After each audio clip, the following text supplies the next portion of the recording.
This is Marvel's Spider-Man Remastered. We're here on PlayStation 5 Pro. It's enhanced. Be sure to like the video. Subscribing is great as well. Hey guys, you want to watch a show? You want to see something really cool? They're just kind of staring at me. Anyways, this game looks spectacular, amazing, and, well, kind of breathtaking, but I was going for the cover titles of various Spider-Man arcs. It's ultimate! Now, this game looks absolutely amazing. I mean, it did back in the day on the PS4. It looked a little bit better on the PS5, and now with the Pro, it looks amazing. Insomniac has absolutely delivered a breathtaking and generally incredible Spider-Man experience. It's perfect Spider-Man action.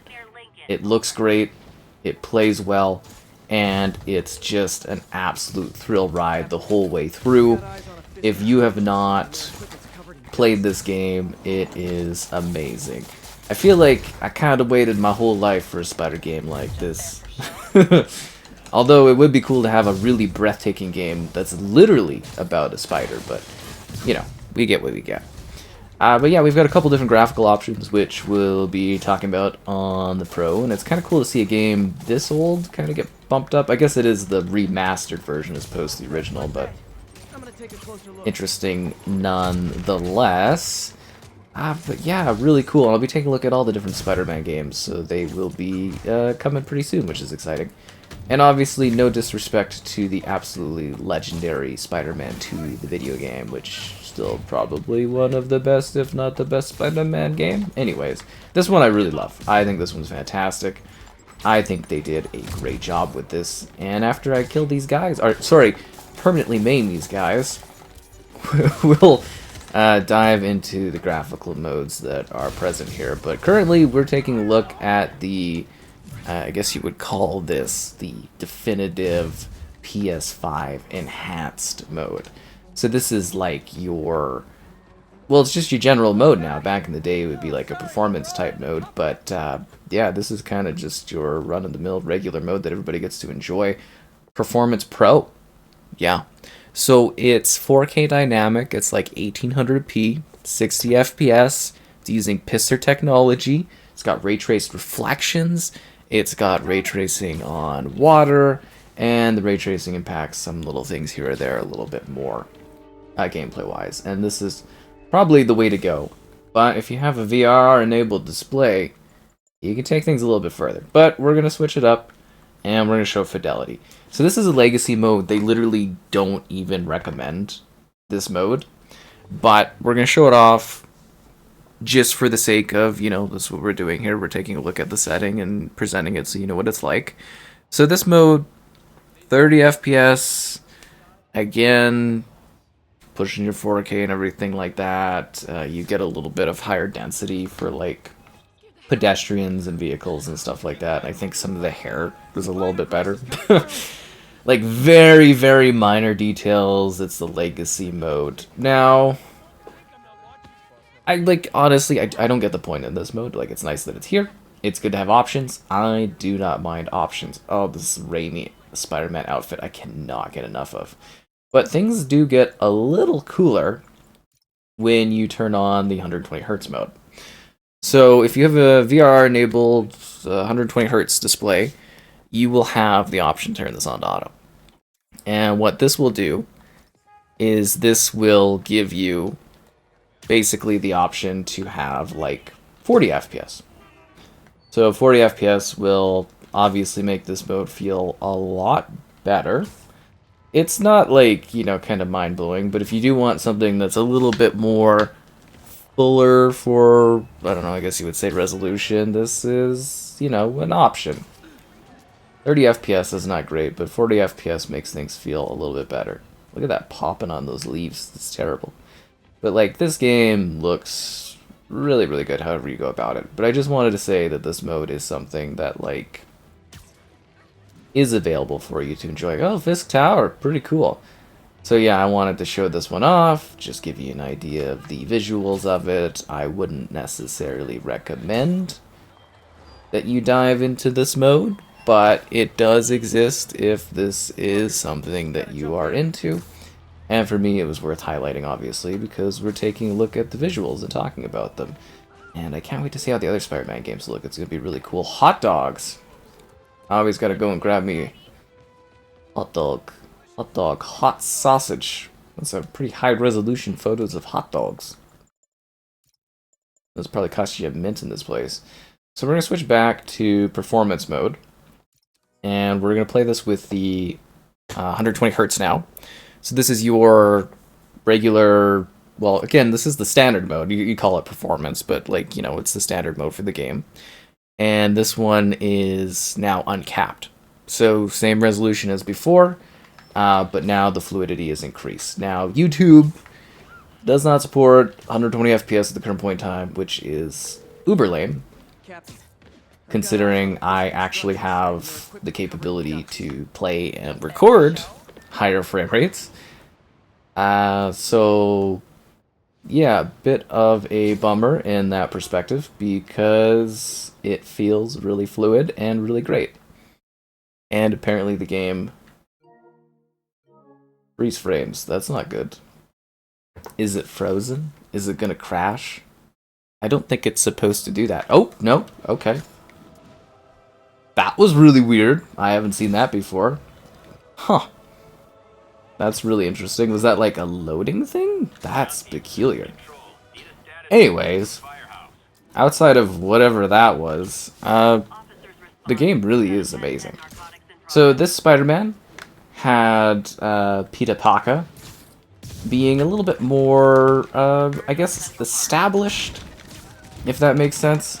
He's a little bit more mature, or at least he was in the original version until they, like, redid his face and stuff like that to make him look like Tom Holland for whatever reason. This guy's kind of annoying, isn't he? But yeah, no, like, they really did some cool stuff with this character in terms of narrative, and you've got him... Whoa! You got him basically working with Doc Ock. The two are trying to...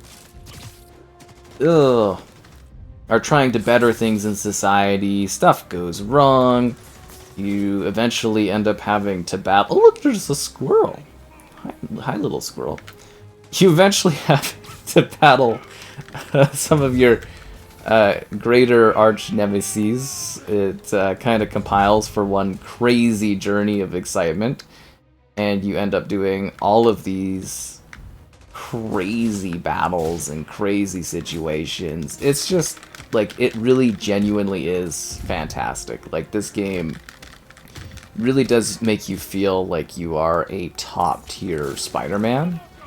And it's really one of the most impressive video games out there, just in terms of, like, this incredibly detailed, expansive city that is filled to the brim with, like, activities and things for you to do, and various challenges. And I think you'll love this game. If you're a Spider-Man fan, it really doesn't quite get better than this for video games, outside of, like, the original Spider-Man 2. But, like, no, it's kind of stunning. Like, you really do get to feel like you are Spider-Man. The whip swinging is delightful. I mean, there's some element of traveling quickly through your world, but this is one of those games where it must be a loading issue on the PS5 Pro. That's fascinating. This is one of those games where I legitimately like to just move along in it. Like, the music, the way your character moves across the screen. You just want to take it in, and you just want to love having the time that you're playing this game. I could sit here probably for hours just swinging along. It feels so freeing and so exciting. And you know what? Like, I really did love the Beanox attempts at Spider-Man. I always feel like they got a bit of a a bad rap, as to say, because they were pushed to make those on like such tight like schedulings, if that makes sense. Like, it really wasn't fair to them. And they made some really cool, unique Spider-Man games, like Edge of Time, Shattered Dimensions. You know, there was some really cool stuff, and they made those amazing Spider-Man games, which I kind of like the, you know, take on the character in that regard. The first one was really quite neat, and, you know, the second one was interesting. But, you know, those games were basically, like, pumped out so quickly by Activision. And then to think, going from those, where I was like, okay, well, this is, you know, this is what Spider-Man is like. And then to get this from Insomniac a number of years later was just amazing. Like, this, I'm sure you're seeing the action of this. Like, this game is really, really quite stunning. What is that? A ray traced reflection? Amazing. No, like, seriously, like, ray traced reflections are so good. See, a lot of people, they don't appreciate that. But, like, ray tracing is, like, someday it'll just be a feature in a video game. Like a standard thing, like lighting is. Well, I mean, ray tracing is a form of, you know, lighting and reflections. But essentially, if you're not familiar with ray tracing, it's perfect reflections, perfect shadows, perfect lighting. That's the idea of what ray tracing in its prime is supposed to offer us. And someday it'll just be a feature in video games, and it seems like we're getting a little bit closer with some of these games actually achieving that sort of thing. And I just, yeah, I really think this looks wonderful, and it plays smoothly, it looks fantastic, it's sharp, and you get to be Spider-Man. Isn't that awesome? I mean, imagine missing out on playing as Spider-Man. It's such a treat for me. Yeah, going back to my little story thing, like, I really, I don't know, like, I thought we had the limit of what Spider-Man stuff was like, and I was like, okay, because I kind of enjoyed the Amazing Spider-Man games for what they are. You know, because that's what we had at the time for a long time. And we were getting Spider-Man games really often. That is one little bummer, is not seeing them as frequently, but gaming in general, we don't, you know, really get games as fast as we used to. This guy is like, you're cheating by doing that. You're not supposed to be inside there. Anyways. Wait, did we not save the day? Oh, was there someone left? It's just like the level of improvement coming from... Oh, there's a whole bunch of guys. The level of improvement coming from... I whipped all over them. Coming from the previous Spider-Man games. It's like a generational leap in quality. It's kind of amazing, and I think you'll kind of say that too if you go and play like the Amazing Spider-Man 2, because it's funny, I always love to do little like Christmas looks at Spider-Man, the Amazing Spider-Man 2 running on like the Series X, because that's like the only one we have available on that platform, and it's even delisted. You know, it's better than nothing. But it is kind of funny, you know, the difference in quality between those two, and it's like they didn't even come out that far along with each other. But I do like to believe that Insomniac just really got more of the time and the budget and the development that like Beanox just really did not.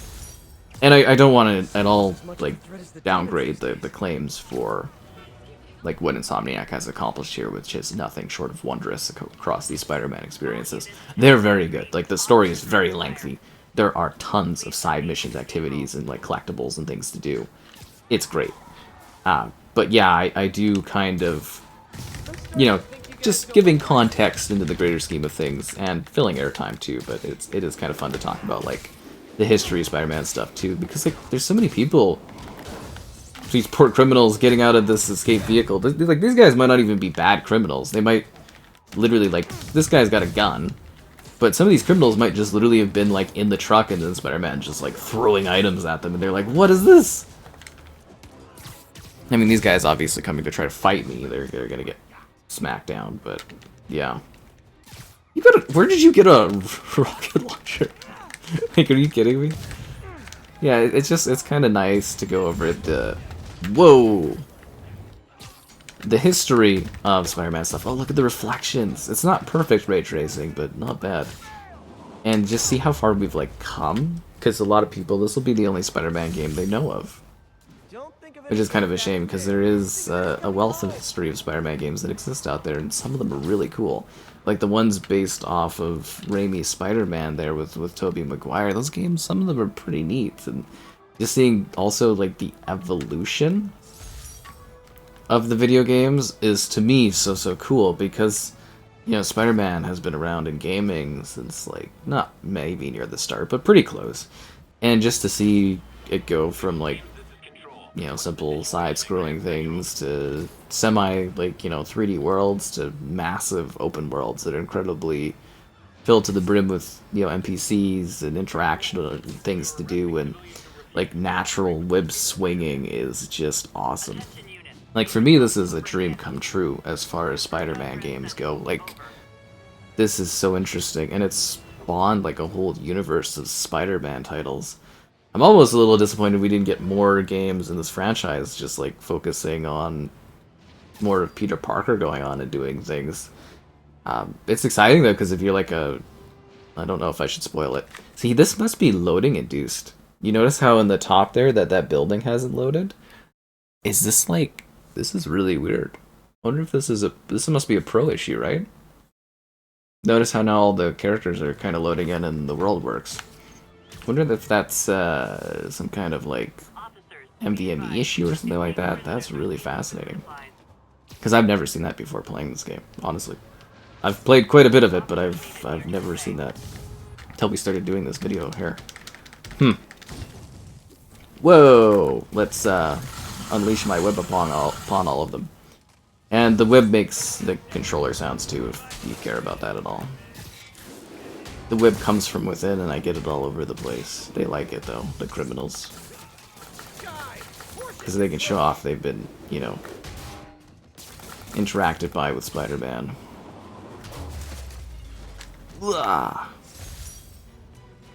Pretty cool, right? I love these, like, dynamic events going on. And it's so fluid. I do ponder what's with those weird things, though, where it, like, slows down like that. It's gotta be, like, a loading issue.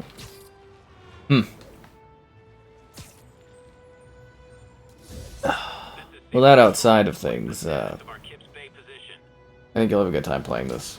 I think this looks really good. I remember these events for like the Amazing Spider-Man 2 as well, where they just like really didn't work too super well. Uh-oh. They're much more dynamic and interesting here, and then you also get this breathtaking selection of costumes. That's another thing I haven't really shown off, is I have, like, there's so many costumes I have. Oh, and I should also mention that this game does have a couple DLC packs. The core game is really, really great, but I don't necessarily feel like the DLC adds a whole lot, but you can, you know, they bridge the gap to, like, Miles Morales and a little bit the sequel as well. So as I was going on to, before I was rudely interrupted by a police chase that I had to stop because, you know, Spider-Man's job of saving the city is never complete. It's just almost a shame we don't get, like, a ton of entries with this character, but I guess it's more about moving the plot along. And if you're a Miles Morales fan, you know, you get the whole standalone expansion, which we'll probably take a look at, where we get to see this place with a Christmas theme, which is really, really cool. Happening again. So you notice the texture loading on the left-hand side there? Huh. Interesting. My stuff is all up to spec for this. Yeah, okay, that's weird. That must be an issue with this version of the game. Ah, fascinating. Absolutely fascinating and a little annoying. Because, yeah, you can notice some of the textures again. It's like it's really struggling to render the textures. And then it catches up and then everything's fine. That's kind of really annoying for the open world swinging. Heh. Well, when it works, it's breathtaking. When it has these problems, I kind of hope they maybe fix that. I don't know why that's occurring, because I haven't really seen any info about that or anyone else talking about it. As I was saying, you get Miles Morales, you get a sequel, but it's like, in the sequel they do... I don't know, I kind of wish there was more playtime specifically with Spider-Man as opposed to moving on to other characters. It's like it's getting worse. I'm not, like... I don't even know what would be causing this. Is just traversal through the environment is too much for the MVME to keep up with? Is it like a console thing? I'm really genuinely confused. Am I not meant to just open world traverse like that? Anyways, very perplexing. I don't know about that. If I have any more info that ever pops up, I'll update that in the comments and stuff, but kind of weird. Anyways, Spider-Man Remastered, and I'll have videos for the sequels.